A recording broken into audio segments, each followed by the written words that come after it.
los niños y los hermanos, los niños y los adolescentes salen para recibir su clase. Salmo 113. Leemos la palabra del Señor de manera alternada. Siéntate, hermano. Siéntate, ¿está bien? Lee la palabra de forma alternada. Alabad, siervos de Jehová. Alabad el nombre de Jehová. Ustedes, por favor.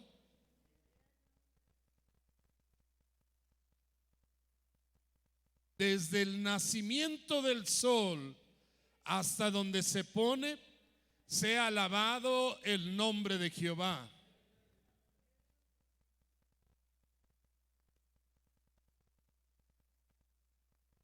¿Quién como Jehová nuestro Dios, que se sienta en las alturas?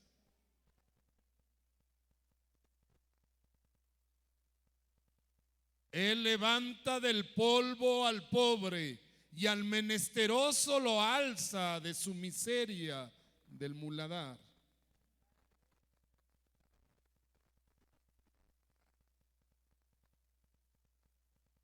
Él hace habitar en familia a la estéril y se goza en ser madre de hijos. Sea el nombre de Jehová bendito desde ahora y para siempre. Inclina tu rostro. Padre, gracias porque tu palabra es viva y es eficaz. Es cual martillo que quiebra la piedra en pedazos. Esta palabra es espíritu y es vida. Ayúdanos, Señor, para hablar con claridad tu voluntad a la vida de tu pueblo. Todo pensamiento o argumento contrario a tu voluntad es cancelado y se establece tu reino en la vida de cada uno de nosotros. En el nombre de Jesús. Amén. El discípulo es la temática que hemos estado hablando este tiempo. Porque hemos creído que hemos pasado de ser un oyente o un creyente solamente a ser un discípulo comprometido, responsable. Que el estilo de vida, hermanos, no es religión, sino más bien es acción.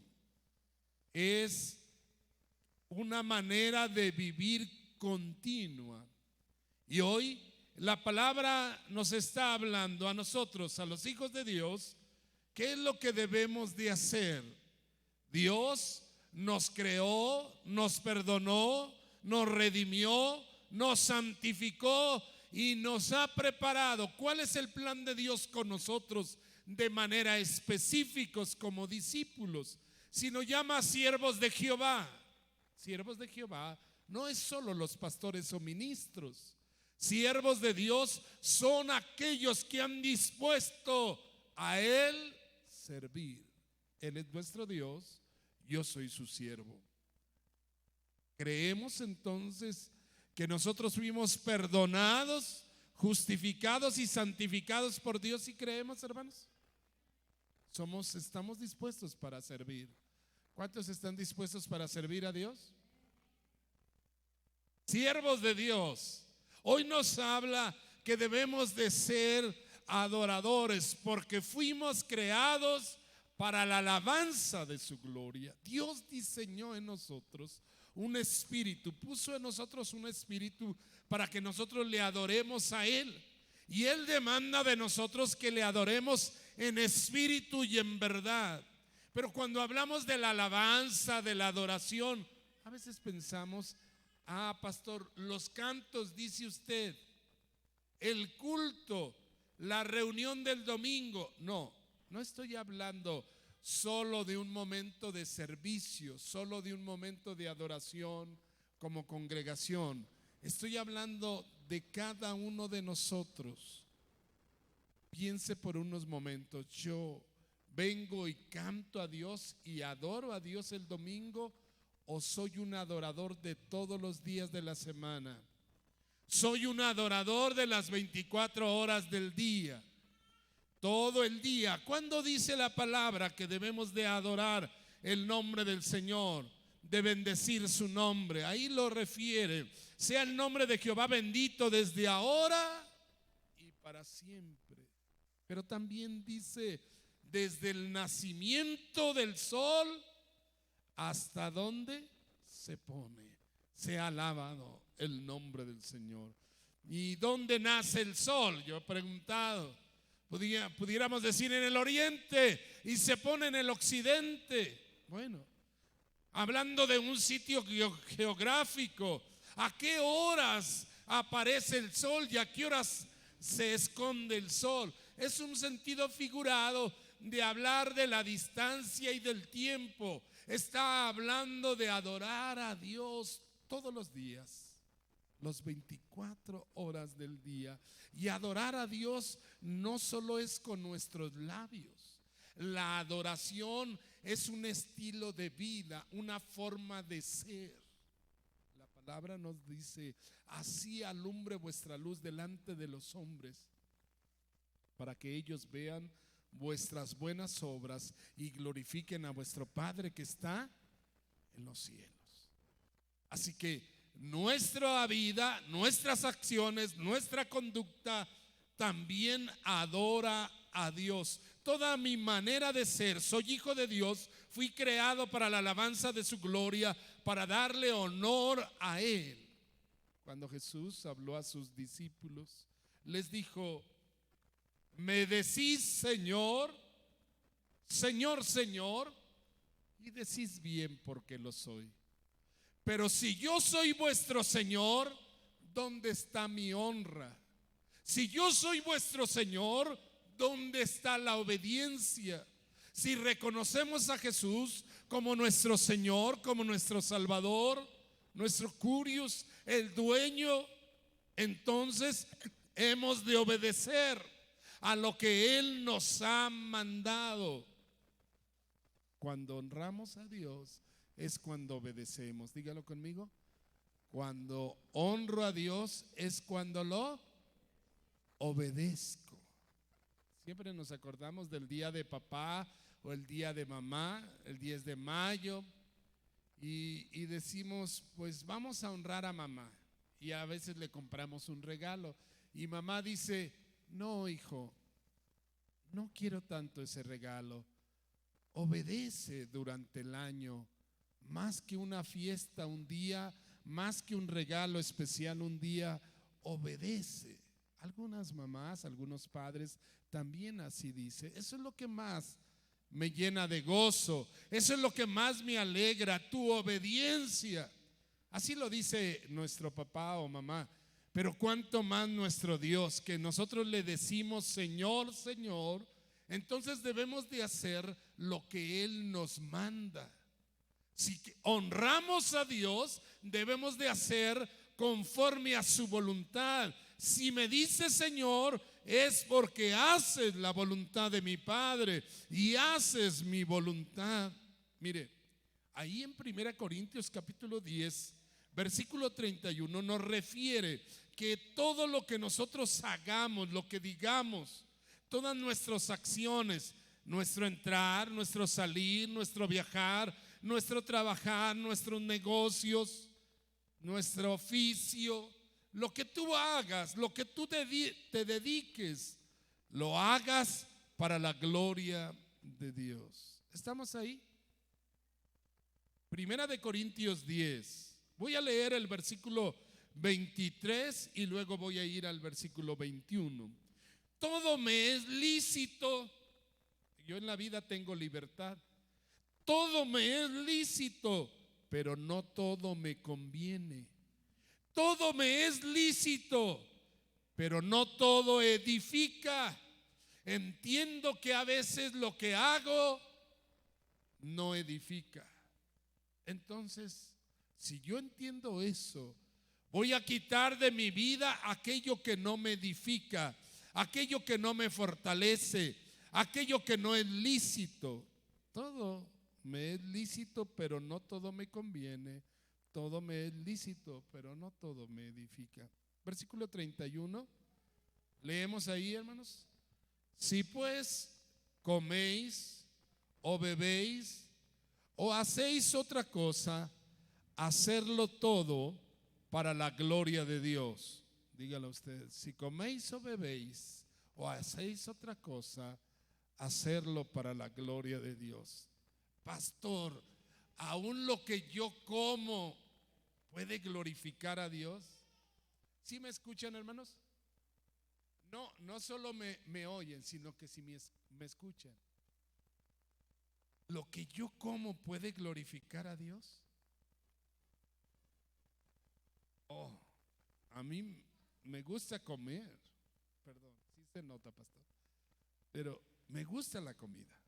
Y pruebo de todo tipo, gusanos, hormigas y todo lo demás, ¿no? Chapulines también. Y disfruto.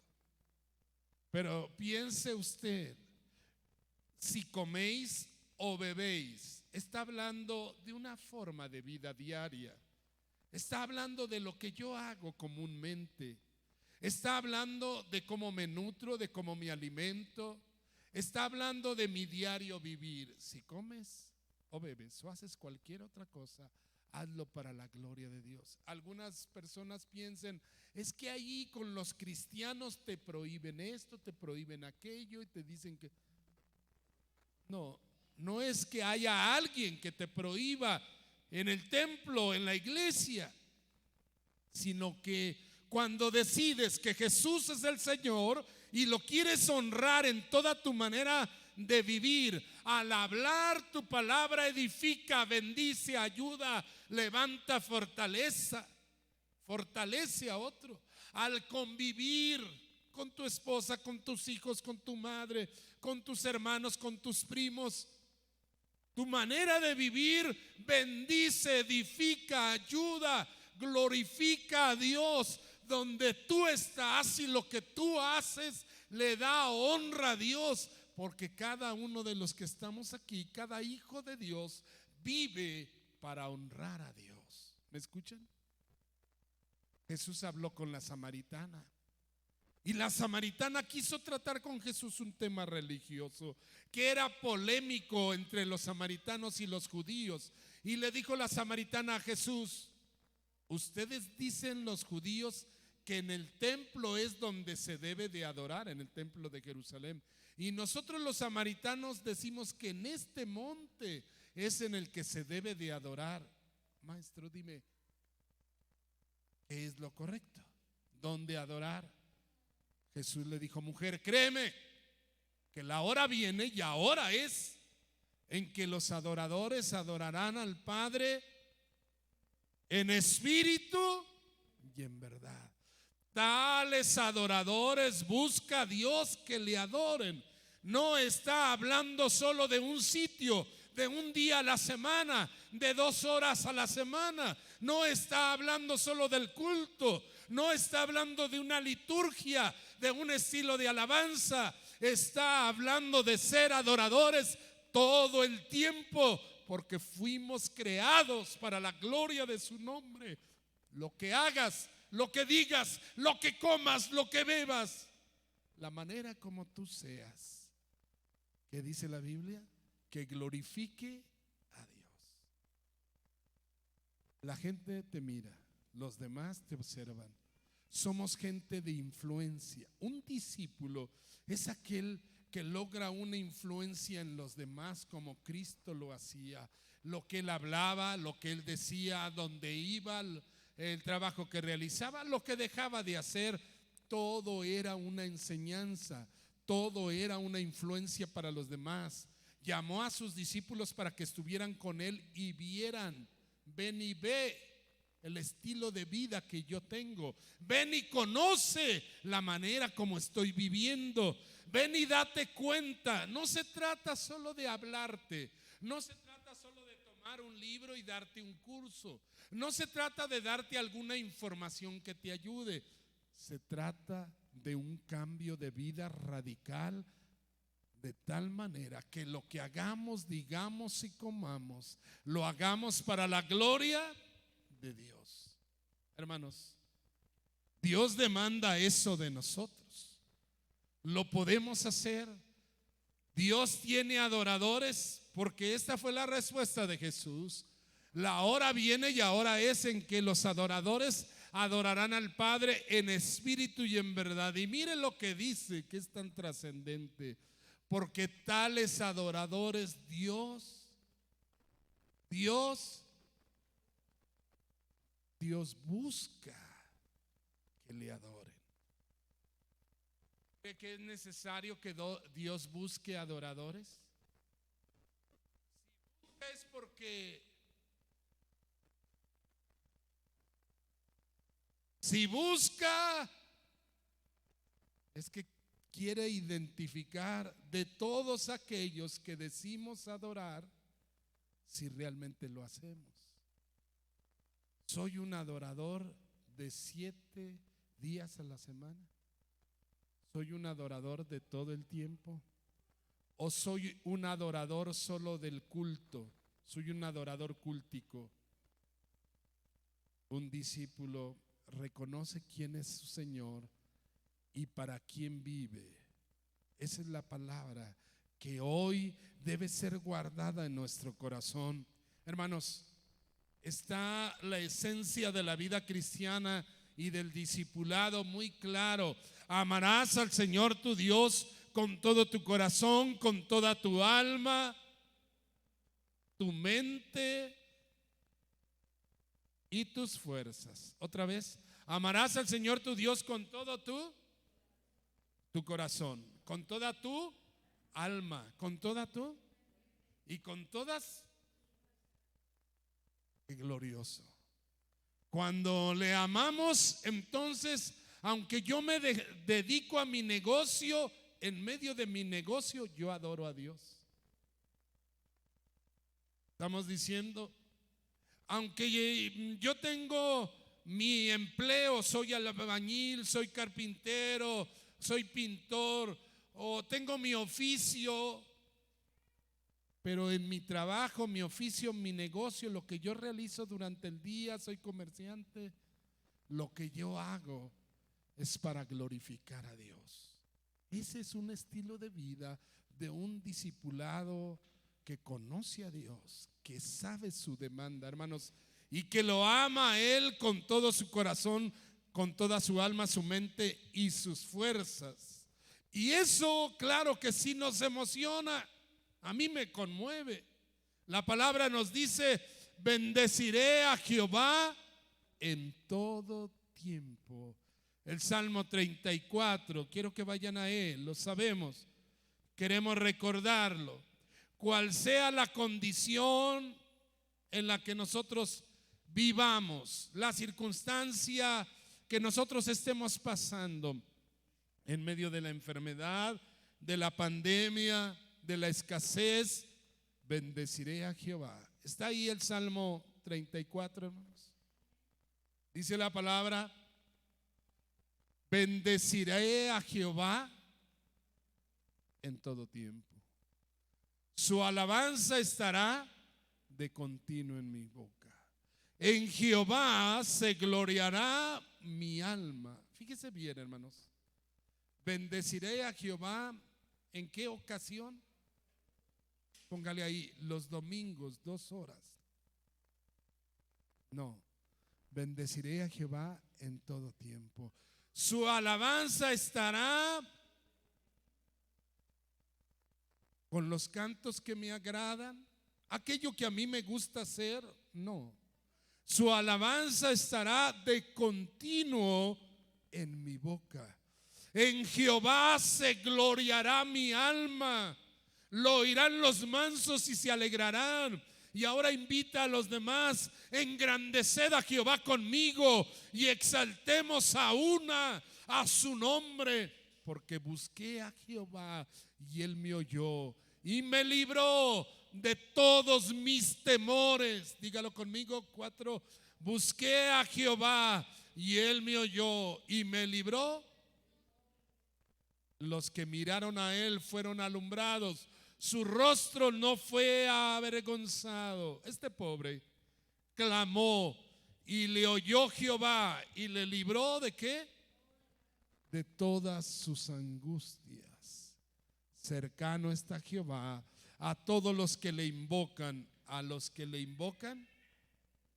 A los que le invocan de veras. Ah, gloria a Dios. A los que le invocan en realidad.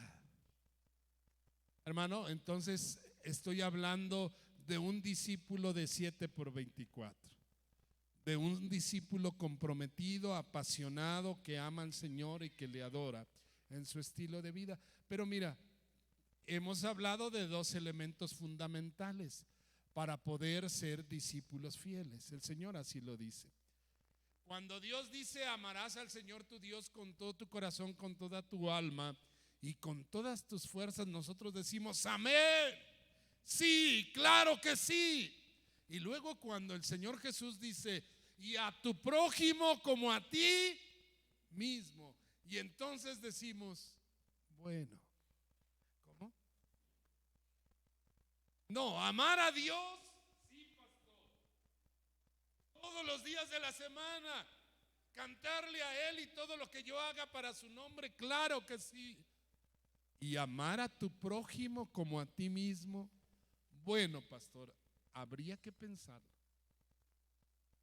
Jesús les dijo dos cosas. ¿Quieres heredar la vida eterna? Dos cosas solamente.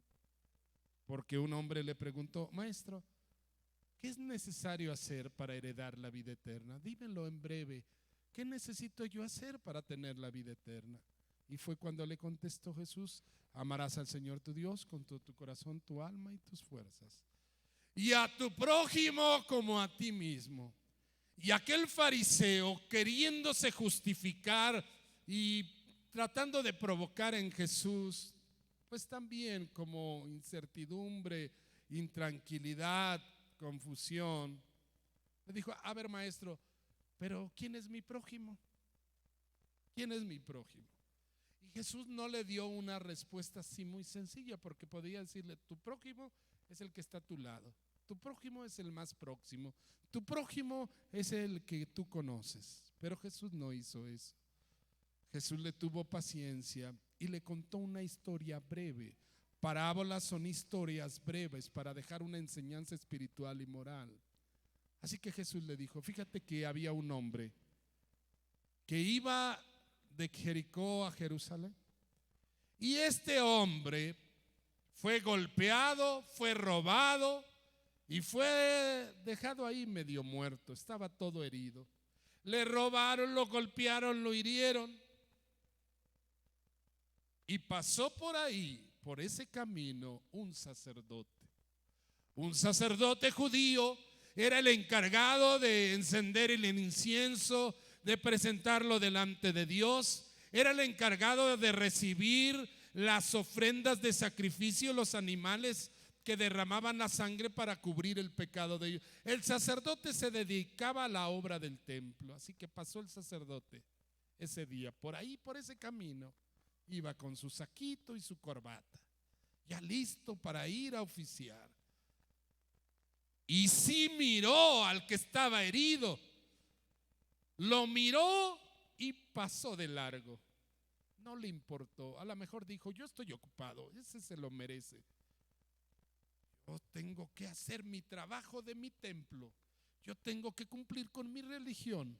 Yo tengo que hacer lo que a mí me están llamando a hacer. Pero al verlo pasó de largo. Luego pasó un levita. Los levitas proceden de una genealogía que han sido consagrados para el uso exclusivo de Dios, y que ellos se dedicaban al estudio de la ley. Así que era un conocedor de la ley, un estudioso de las escrituras. Y eso como que me da pena a mí, hermanos. A ver, no sé usted qué experimente, pero pasó un levita por ahí, y ese levita, cuando vio a aquel que estaba malherido en el camino, le fue indiferente. También pasó de largo. Y luego pasó un samaritano. Escúchame, los judíos no querían a los samaritanos, porque el pueblo de Samaria estaba habitado por sus primos, también habían sido judíos. Pero esos judíos se habían casado con mujeres paganas que tenían otro tipo de religión, a los cuales las mujeres los habían llevado a la idolatría. Y por eso los judíos a los samaritanos los menospreciaban. Si eran sus primos, pero como no habían guardado su linaje, su raza, su sangre, y también no habían obedecido, los menospreciaban. Pero Jesús dijo: y el que pasó ahora era uno de tus primos, el que tú consideras tu enemigo, al que tú aborreces, al que tú menosprecias, pasó por ahí. Y cuando lo miró, aquel que habían golpeado fue movido a misericordia. Y aquel samaritano, que la gente le agrega el buen samaritano, pero la Biblia solo dice que era un samaritano, y aquel samaritano fue movido a misericordia. Tomó al herido, curó sus heridas, las vendó. Después de curar, poner aceite, es lo que regularmente se hacía. Le ponía aceite en las heridas, lo curó, lo vendó y luego lo subió a su cabalgadura.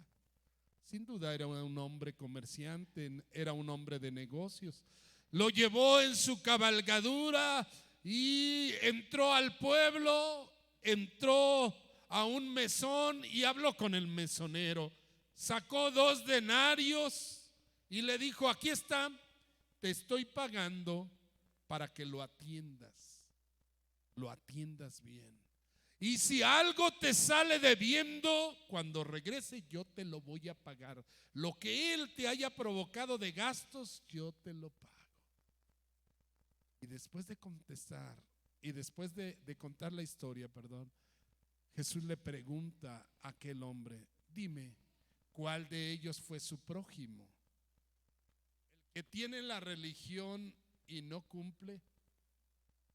¿El que se espera de él por ser levita o por tener un oficio, un cargo, responda?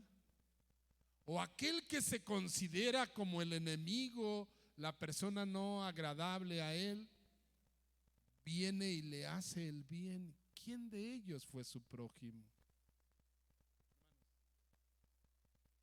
La pregunta para nosotros parece muy obvia. ¿Quién es mi prójimo? ¿Quién es tu prójimo? Ya dijo, pastor, es el más próximo. Mi prójimo es mi amigo. Mi prójimo es mi hermano. Mi prójimo es con el que me llevo bien. Soy adorador de Dios. Si eres adorador de Dios, si amas a Dios, entonces amas también a tu hermano. Porque el que dice yo amo a Dios y aborrece a su hermano es un mentiroso, y la verdad no está en él. Por eso la palabra dice: amarás al Señor tu Dios, porque fuiste creado para la alabanza de su gloria. Pero también amarás a tu prójimo como a ti mismo. Te pregunto, hermanos, ¿qué te provoca a ti cuando ves a una persona caída, cuando ves a una persona herida, cuando ves a una persona que ha sido robada, saqueada? ¿Qué te provoca a ti? ¿Decir se lo merece? ¿Esa gente es así? ¿Qué te provoca? ¿Indiferencia, apatía? O como el Señor Jesús, cuando vio a aquella gente que estaba en Jerusalén y tuvo compasión de ella, porque los vio como ovejas que no tenían pastor. Oh, me llama la atención los pasos de este hombre samaritano. Vino a él y al verlo fue movido a misericordia, vendó sus heridas, le echó aceite, vino y lo puso en su cabalgadura, lo llevó al mesón y cuidó de él. Y luego le dijo al mesonero: aquí tienes este dinero para que lo atiendas. y si algo te debo, yo te lo voy a pagar. ¿Hasta dónde nosotros estamos dispuestos a favor de otro? ¿Alguna vez sí te ha conmovido? Y de esa misericordia, ¿qué es lo mejor que tú puedes ofrecer? ¿Qué es lo mejor que tú puedes dar a tu prójimo? ¿Es bueno dar una despensa? ¿Es bueno compartir tu ropa? ¿Es bueno darle un billete? Hermanos, esas son cosas que ayudan. ¿Sí me escuchan todavía? Sí, esas cosas son cosas que ayudan, que damos a otros, que ayudamos, que compartimos. Gracias a Dios. En la primera reunión yo di testimonio de que esta iglesia recogió una ofrenda para darle a las viudas de 8 pastores que el año pasado fallecieron, y nosotros recogimos y dimos. Bueno, eso está bien, a lo mejor ni debe ser publicado, pero el hecho de dar es bueno. Pero escúchame por favor, ¿qué es lo mejor que tú tienes para dar? El Señor Jesús dijo: el Espíritu de Dios ha venido sobre mí y me ha ungido para dar buenas nuevas a los pobres, para vendar al quebrantado de corazón, para consolar al enlutado, para libertar al cautivo y dar también el mensaje del año de la buena voluntad de Dios. ¿Qué me ha dado Dios para dar? Otra vez te hago la pregunta, hermanos. Si me puedes contestar, hazlo en tu mente. ¿Qué me ha dado Dios para dar? Pastor, yo no tengo mucho. Alguien podrá decir: pastor, si este tiempo ni buen trabajo hemos tenido. Y me hace recordar a la viuda que no dijo: no tengo nada, solo dijo: tengo un poco de harina y aceite. Y eso que trajo, Dios lo bendijo. Hermanos, Dios bendiga su vida. Cuando usted da, Dios le dará medida buena, apretada y remecida en su regazo. Pero no solo se da el alimento, no solo se da la ropa. Hay un mensaje urgente que la gente necesita oír. Hay un mensaje de esperanza, de fe, de perdón, de restauración. El mensaje más trascendente que el hombre puede recibir es la reconciliación de Dios con él. Es el perdón de nuestros pecados, es el cambio de vida. El Espíritu de Dios está sobre mí, dijo el Señor, y me ha ungido para dar buenas nuevas. Y así como el Padre me envió, así yo os envío. Por eso Jesús, estando en el monte de la transfiguración, oyó la voz del Padre que dijo: este es mi Hijo amado, en el cual tengo complacencia. Este es mi Hijo obediente, del cual me gozo tener. Este es mi Hijo amado, que ha cumplido con el plan. Este es mi Hijo amado. Y nosotros, como hijos de Dios, debemos de honrar también al Señor. Escúcheme, porque hoy a tu alrededor, por supuesto que hay una tremenda necesidad. Pero ¿cómo oirán si no hay quien les predique? ¿Cómo creerán si no hay quien les enseñe? ¿Cómo oirán si no hay quien les predique? ¿Cómo creerán si no hay quien les enseñe? ¿Y cómo irán si no hay quien los envíe?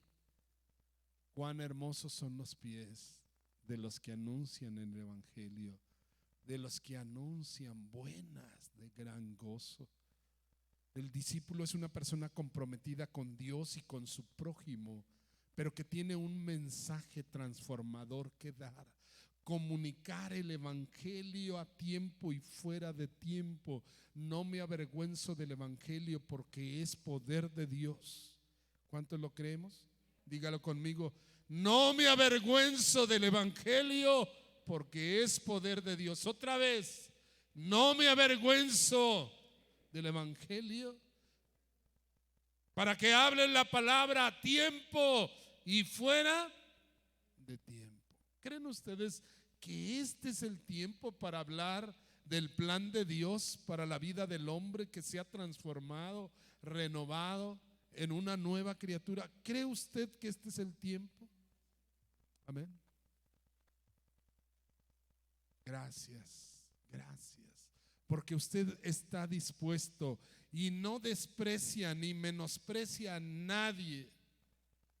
Recuerde, el Señor nos ha llamado y Pablo dijo: ay de mí si no anuncio el evangelio, me es impuesta una necesidad. ¿De dónde surge, hermanos? A veces algunos cristianos dicen: pastor, yo me siento como desanimado, pastor. Pastor, yo me siento como decaído. Le voy a dar una receta. Si alguna vez usted se siente desanimado en su vida espiritual o decaído, háblele de Cristo a otra persona.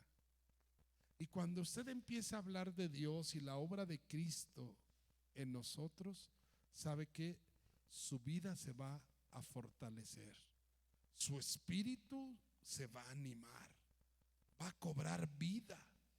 Porque cuando usted habla de Cristo, su espíritu se fortalece. Por eso la palabra dice: fortaleceos en el Señor y en el poder de su fuerza.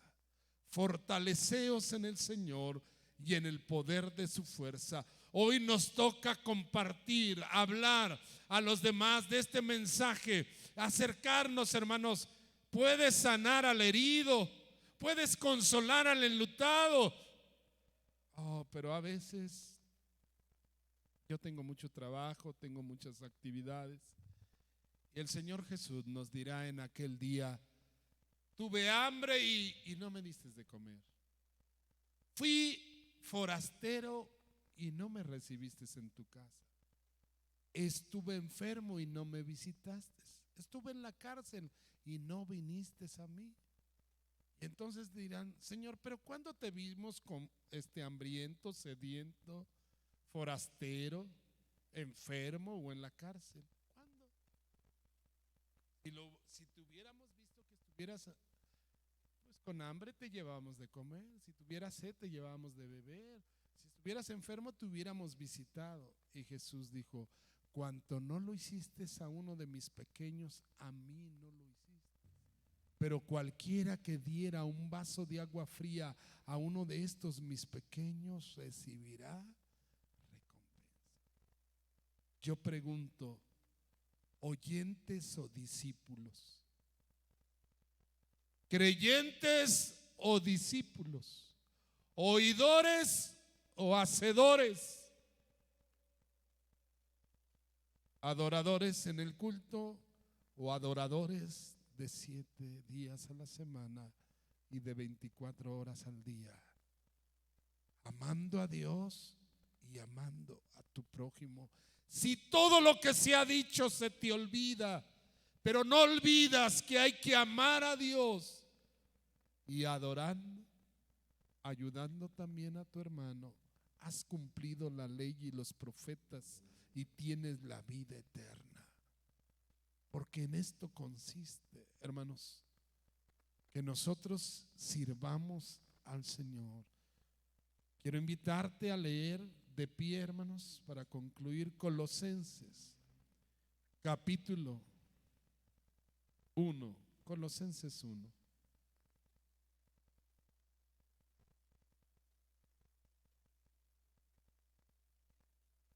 Colosenses 1:9. Si estás ahí, dice la palabra del Señor así. De pie, hermanos, y leemos Colosenses 1:9. Por lo cual también nosotros, desde el día que lo oímos, no cesamos de orar por vosotros y de pedir que sea lleno del conocimiento de su voluntad, en toda sabiduría e inteligencia espiritual. Escucha esta palabra: sabiduría e inteligencia espiritual. ¿Qué significa sabiduría y inteligencia espiritual? La sabiduría y la inteligencia espiritual es cuando nosotros hacemos la voluntad de Dios y honramos a Dios. Así podréis andar como es digno del Señor, agradándole en todo y llevando fruto en toda buena obra, creciendo en el conocimiento de Dios, fortalecidos con todo poder, conforme a la potencia de su gloria, obtendréis fortaleza y paciencia. Mire, hermano, el servir a Dios le traerá crecimiento, conocimiento, fortaleza, potencia y poder de la gloria de Dios, y obtendréis fortaleza y paciencia. Les leo el 12. Con gozo daréis gracias al Padre, que nos hizo aptos para participar de la herencia de los santos en luz. A eso hemos sido llamados. Cierra tus ojos por unos momentos. Esta tarde se trata de tomar decisiones. Queremos amarte a ti, Señor, como tú lo pides, y amar a nuestro prójimo como tú lo demandas. También decidimos hoy hablar a tiempo y fuera de tiempo de tu palabra en medio de la necesidad, y así ser un discípulo comprometido contigo. Señor, tú eres el que provocas en el corazón del oyente el hacer tu voluntad. Tú provocas en nosotros el querer como el hacer tu buena voluntad. Espíritu Santo, háblale a él y a ella. Háblale, Señor, de la trascendencia a la vida eterna, de cómo podemos honrarte a ti, al único Dios verdadero, y rendirnos de manera completa a tu voluntad. Oramos a Dios. Dile al Señor: hoy te rindo mi ser, te doy mi corazón. Yo vivo para ti en cada palpitar, mientras hay aliento en mí.